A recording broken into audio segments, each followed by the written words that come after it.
So I want to show you how we do successful partnerships. There's going to come a time in your entrepreneurial journey where you have to work with other people. So in this video, I'm going to walk you down step by step how we do joint ventures together. I was able to put this joint venture agreement together with attorney Jessica Siegel, who's now a judge. So you know it's airtight. I'm going to show you page by page, step by step, how you can get out there and do your own joint venture with another party. And further, I want to give you a free copy of my joint venture agreement. So you got to watch to the end. And you know, we normally charge for this, but I love you and I thank you for watching my videos and allowing me to pour into you. So stay to the end and I'm going to give you a special code so you can download my joint venture agreement for free. All right, let's get into it.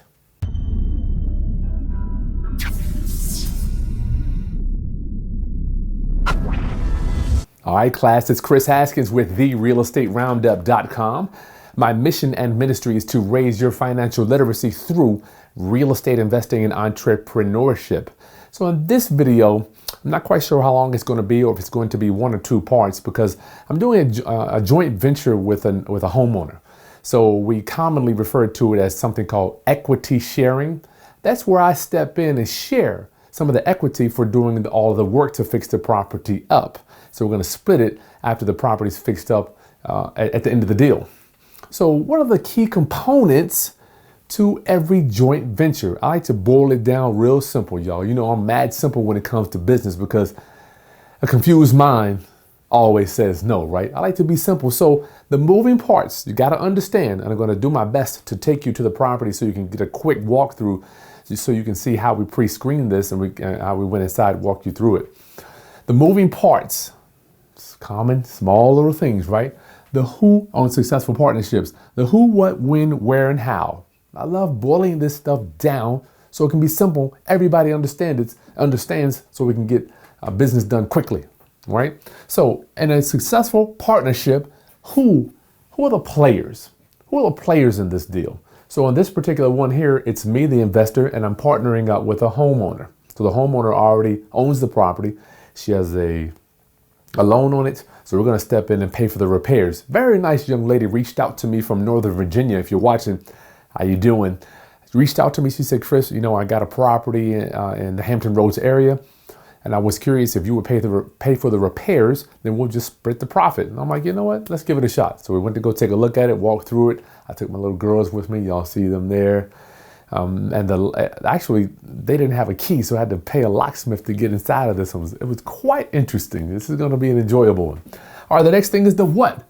What are we doing? What is the plan? What is the purpose of this joint venture? So the purpose of this one is to fix the property up and sell it. Since she already owns it, we don't have to acquire it. All right. And the when. What are the dates? What is the time frame on this? So generally speaking, and we're going to go over that together. I'm going to show you all the stuff in the paperwork here. Generally speaking, we like to get this fix up properties done in 6 months or less. Where is the property? So you make sure you have to put the address. I know it may sound elementary, but you got to put the property address in there, y'all. And the how. How is this all going to come together? What are the responsibilities of each partner? What are the contributions? What are you bringing to the table, right? Don't feel bad for asking people that because we're bringing stuff to the table, right? What are your duties, responsibilities, and how does the profit going to lay out? How do we get paid? What are the percentages when we fix this thing up and sell it? So all this stuff is going to be included in my joint venture agreement. So let's go over it now together. So this is the precise joint venture agreement that I'm using with my homeowner. And you see at the beginning, just like always, everything's standard, y'all. Everything's standard. So let's start with the first line. This joint venture agreement dated, whatever the date is, between us, we're House Buyers LLC, or Partner 1, P1. I like to refer to me, I'm the Partner 1. P1 is simple, so when we go down to the bottom, it's real easy. You put P1 so you know exactly who that is. Have the address, that's my address. And the next is the homeowner, Party 2 or P2, having the address there. So the purpose, number one, what is the purpose of this? The purpose of this joint venture is to fix up and sell a piece of real property. Real simple, y'all. I don't want no questions. So if a judge reads this, boom, what it says here, you plan on fixing it up and selling it, right? So I want you guys to make sure you boil it down so a 2-year-old can understand this so you don't end up in courts. A lot of people say, well, the only ship that sinks is a partnership. I don't agree with that. I love doing partnerships. Why? I'm glad you asked. Because we get to share the responsibilities and I don't have to do all the work, right? I don't have to do everything. Other partners have done a lot of the work, a lot of the heavy lifting, and we come together and it's like magic. Number 2, remember we said the where, the address. Make sure you put the address there. Number 3, the term. The term of this agreement will expire when said property is sold and neither partner has a deed of trust or any interest in the property. All right. Both parties agree our intent is to have said property fixed up and sold in under 6 months. All right. And will exercise all means to do so. Neither partner shall own or finance or enter in any finance-like agreement with a third party. So that's the term. Very simple. You understand what we're going to do. I plan on fixing it up, selling it within 6 months. So the contribution, this is where it gets very interesting. I want to boil it. I want to make sure everything, there's no question. Everything's explained. Boom, boom, boom. Kris, what are you doing? Boom, boom, boom, boom, boom. Partner 2, what are you doing? Boom, boom, boom, boom, boom. Let me ask you, you have to know how I came to having everything written out, right? How many partnerships or joint ventures did I do without having this document? And when I met attorney Jessica Siegel, we came together until it was like magic. And so far, I have not had a bad joint venture since having these docs. You got to have your docs set up. Real estate speaks in docs. Okay, let's move on down to number 4, contribution. This is where it gets very detailed. I don't want any questions about who's responsible for doing what. Partner 1, boom, boom, boom, boom, boom. Partner 2, boom, boom, boom, boom, boom. Okay, let's do it. So we got here, partner 2 will contribute $55,000 towards property acquisition and closing costs. So in this particular case, my homeowner already owns the property, right? She already has a loan on it, so we don't have to bring any money to actually buy the property. So if you see both of these, sometimes partner 1 will bring some money and partner 2 will bring some money. So it will be determined on your deal. I don't know how you're going to do it. So that way you can put who brings what to the deal to buy the house, right? Let's move on to the third line.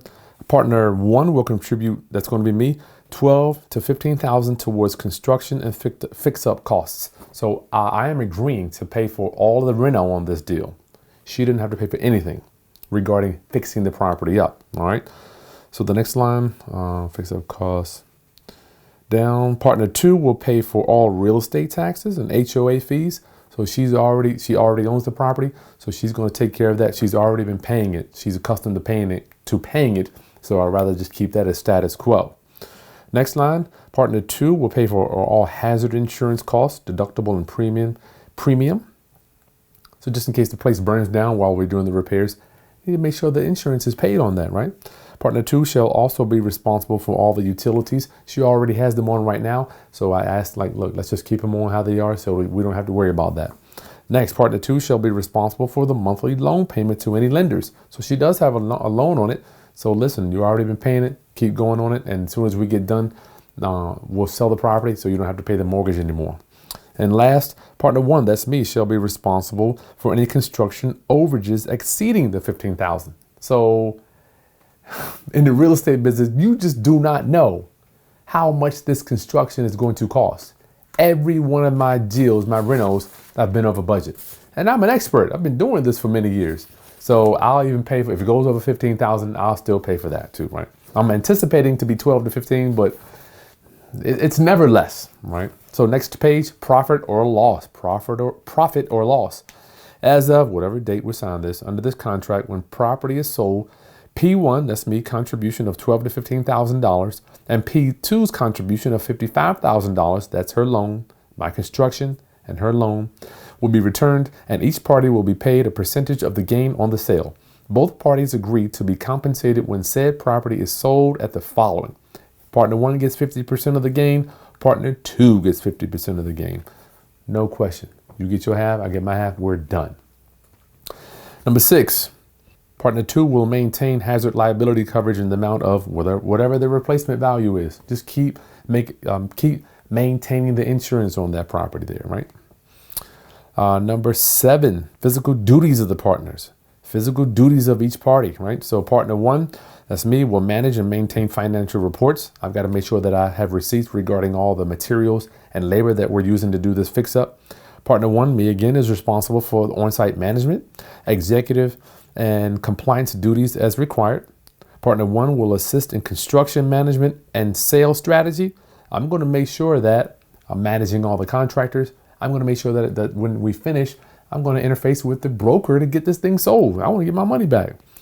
Next, partner one will also oversee and manage all construction, managing all subs, material delivery, maintain landscaping, demo, dumpster, all permits and issues with the end buyer. Both parties shall provide financial accounting to each other upon request or every 30 days. So I don't want to hold anything back. I don't want to seem like, man, I'm not being forthcoming, because you know how I get down. Everything needs to be transparent. All right.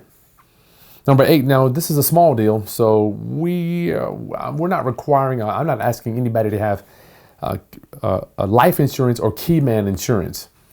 What happens is insurance. Say you're doing a big deal, and you got hundreds of thousands or millions of dollars out. If something happens to one of the partners, one of the players, it's easy for the other partner to get cashed out if you have insurance, life insurance on them. Okay, so just keep that in mind. It's nothing personal and no disrespect, but if something happens to you, you get struck by lightning, I don't want to have to go through all this mess to get my money back. I want to just cash in my insurance policy and I'm done.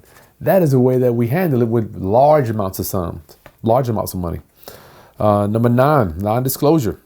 Both parties agree they would not disclose or reveal, without written consent, the confidential business information of the other partner. So I just don't want people knowing tax IDs, LLC names, and all that stuff. I don't really care, but I need to put it in there just to protect both of us, right? And number 10, this is very important. You got to catch this one. I know this has been a long video and you're waiting for that code. I'm going to give you that code so you can go to the video description, y'all, and download this partnership agreement so you can use it on your next deal. Change in partners. You got to know this. From time to time, something happens. Somebody gets taken out of the equation, or they get sick or incapacitated or whatever. I promise you, I've bought several houses. I know several lenders that have had to take back houses from somebody that went to a coma, got sick. So these things happen. Both partners hereby agree that the interest of either can or cannot be assigned to a third party or business entity unless upon written consent of the other partner, right? So we need to make sure that if, say for instance, if my homeowner wants to say, look, I want this person to deal with all this from now on. In the event either party shall become incapacitated or die, the property shall be sold at fair market value, and the interest of partner one, that's me, is going to be transferred to my business associate, whose contact number. So if something happens to me, by default, my trusted person, boom, right there, their phone number, boom, they take care of everything on my behalf. Partner two, they give me a family member or whoever they want, give me their phone number. So if I get taken out, she can just call like, hey, Kris put you down here to take care of this deal. What's going on? And it's done, right? Isn't that cool? If either of these conditions occur, said parties' proceeds will be divided appropriately and paid to his or her designated person described herein. The remaining party will take over the duties. So my guy's going to step in and they're going to sell the property. The broker's information is right here, and the broker's contact information right there. Real simple. Something happens to me, Ron steps in, talks to the broker, boom, we go sell it, and it's over. Right? Got the partnership. You got it right here. And number 11 is just standard legal jargon stuff. Round up. You got to have your joint venture agreement. If you're doing business with others, you got to have it. We do not do business on a handshake in real estate. We're transferring the title from this property into a trust. That's a whole nother training. And I can give you some more information about a land trust. If you want to go right there, you can see how trusts work. But the reason we do that, so I'm not on the title, my homeowner is not on the title, the entity is on the title. So thank you so much for hanging out with me and following. Listen to this. If we poured into you, make sure you take a second to subscribe, like this content, share it with any other investors as we pass 89,000 subscribers. And I told you I was going to give you a code. I am so honored you allow me to serve you.